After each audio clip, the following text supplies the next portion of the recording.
My name is Sandra, and today I will be demonstrating the recipe for scones.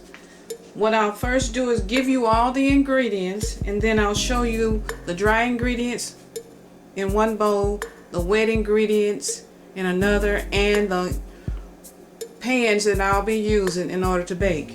The ingredients are 2 cups of all-purpose flour, spooned and leveled, 1/3 cup of granulated sugar, 1 tablespoon of baking powder, half a teaspoon of salt, 6 tablespoons of cold unsalted cubed butter, 1/2 cup of heavy whipping cream, plus a 1/4 cup to brush over the tops of the scones, 1 large egg, 1 teaspoon of vanilla flavor, and that egg should be room temperature. Now for the glaze, it's going to be 1 cup of powdered sugar, 1 to 2 tablespoons of milk, and 1/2 teaspoon of pure vanilla. And today I'll be making the lemon poppy, and that will go into the dry ingredients. Is 1 lemon zested and 1/2 tablespoon of poppy seeds. Now in this bowl I have the dry ingredients of flour, sugar, baking powder, and salt. I will be adding the zest of a lemon and 1/2 tablespoon of poppy seeds, and I will mix that all together.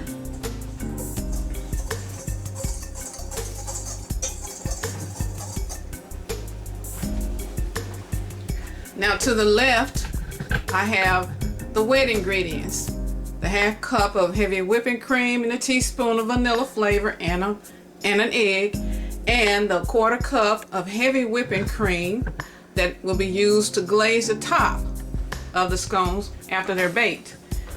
Here is the 1 cup of powdered sugar, the vanilla, and the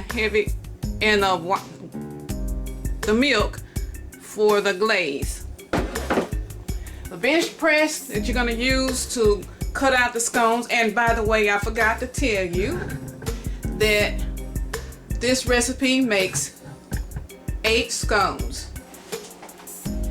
I'm going to pause it for a minute and I'll be right back. I'm going to hold off for a minute. I'm waiting for my butter to thaw up a little bit so I can cut it into cubes. You don't want it real hard because you won't be able to use your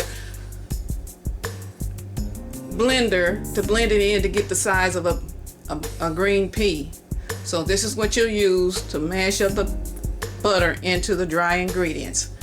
And once that's soft enough, I'll be able to put it into my dry ingredients and cut it into there and make sure it's the size of a pea. After I do that, I'll add the milk, the heavy whipping cream mixture, and the egg, and then we'll be back to do the kneading part. Okay, I'm back, and I want to show you all what the flour mixture is looking like as I knead it. It's almost getting those pea-sized crumbs in it, and when it gets that, it doesn't really have to be all the way blended in like some would say, because you want some chunks of butter to keep the scone moist. So it's pretty much there. Oh, and by the way, I did wash my hands. I've been washing my hands back and forth because I don't like a messy kitchen or countertop. So make sure you wash your hands.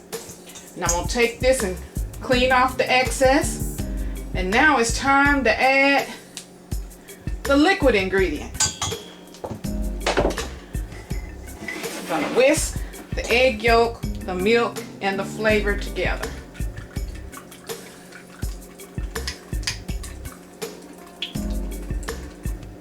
That's that. Pour it in. Get out my spoon and stir it together. And if it doesn't all blend in, the kneading part will blend all the dry ingredients in well. And it's not gonna all blend in, but it's gonna be there almost. So I'm gonna pause a minute while I'll let you see the final blend. I think it did take it all. All right, so now we're ready to flour our countertop and start the knead process. Now I bake these all the time for myself, my neighbors, and they love them. They come in assorted flavors. It depends on what you want. You can have cranberry orange or cinnamon raisin, but I like the lemon poppy. So I'm gonna knead till I get some of the moisture out. Back and forth and back and forth, but not too much, not too long. And what you do is, you're gonna get it into a rectangular shape. Then you're gonna use your cutting utensil and cut it in half. It's a bench scraper, but I call it any name I can think of at the time, because right now, without recording, I'm never nervous. But I'm a little nervous. So you're gonna fold that together. It's almost like making a croissant. You want the crispy layers in it. So I'm gonna keep doing this. Another rectangle. Cut it in two. Layer it on top of each other. You see that little cut part where I did the last time. And then just do it all over again. I'm gonna keep doing that until I feel the consistency I need. And then I'm gonna use the same bench scraper to cut my pie-shaped scones out. Looks pretty good to me. What do y'all think? So I got a little flour left. Now I'm gonna make it into estimated 7-inch circle. And I just do it by eye. You can get a ruler out and measure 7 inches and cut it in half, and then you're gonna have one half there, and then you cut 4 pieces out of each half. And let me show you the pan that I'll be using. It's a cookie sheet lined with parchment paper. So I'm gonna pause for now, cut these out, and come back and let you see the shapes. Here's the 4 sides I was talking about. I cut in 2. Now I'm gonna cut these in half, and that will give me my 8. So I'm gonna do 1, and then I'm gonna go off camera and do the rest. And it's mostly an eyeball thing. And even if you have one wider than the other, it doesn't really matter. These will spread and rise really high because of the butter and the baking powder. They're gonna do their thing, and I'm going to enjoy them. All right, there's 4, and I'm gonna get 4 more. Stand by, okay? Misfit Baker, your one-stop shop for local home and commercial baked goods, serving the Fort Worth, Saginaw, and Lake Worth area. Contact us today for your custom sugar cookies and cakes.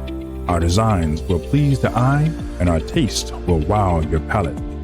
Misfit Baker, putting the back into baked goods.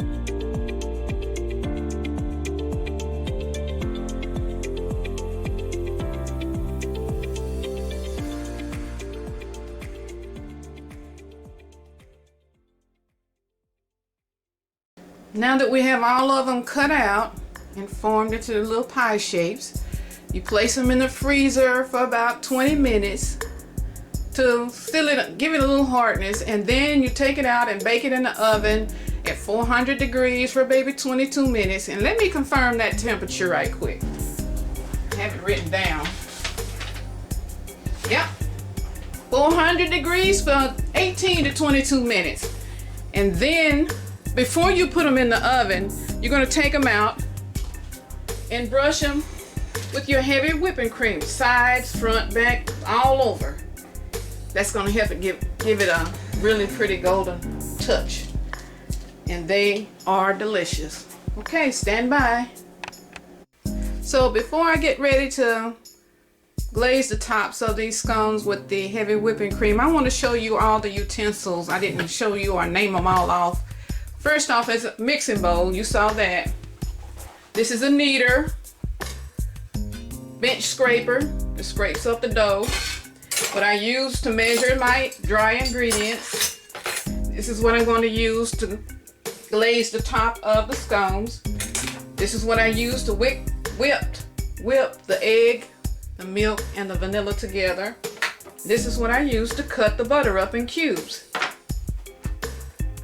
So now I'll be glazing the tops of these scones with the whipping cream, the heavy whipping cream. You can lay it on them, it doesn't really matter. You just want to use up all this whipping cream. It doesn't have to be a neat thing because you won't be eating the parchment paper, baby. You're going to be loving these. And normally when I bake these and I get ready to eat them, I will have a cup of coffee. A cup of coffee for me is like an everyday thing all during the day if I want it.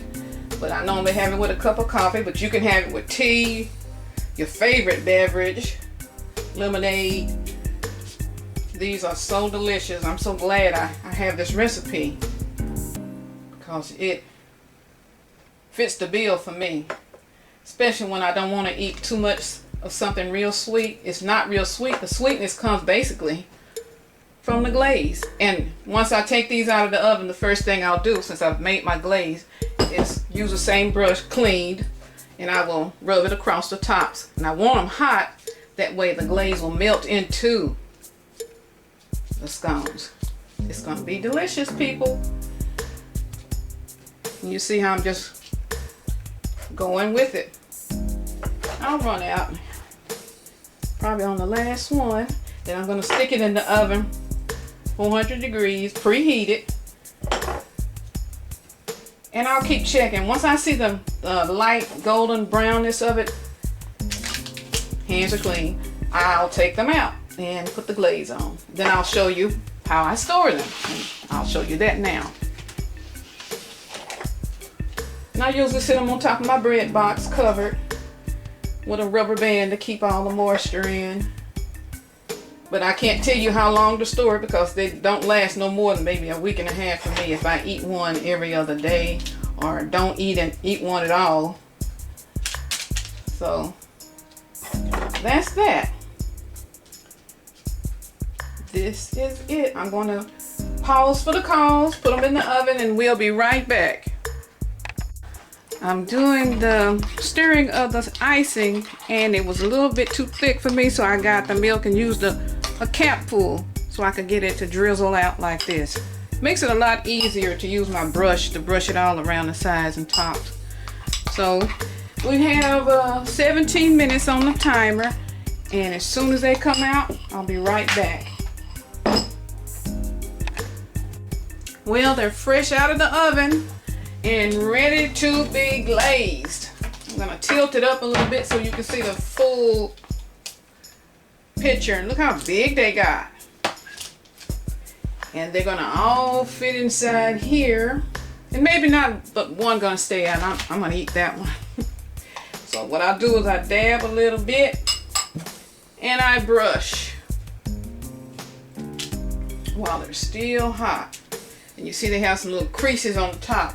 That's going to be where all this flavored glaze is going to seep into.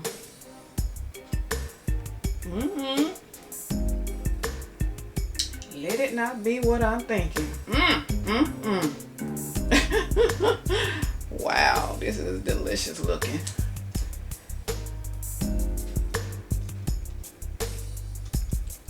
Yeah.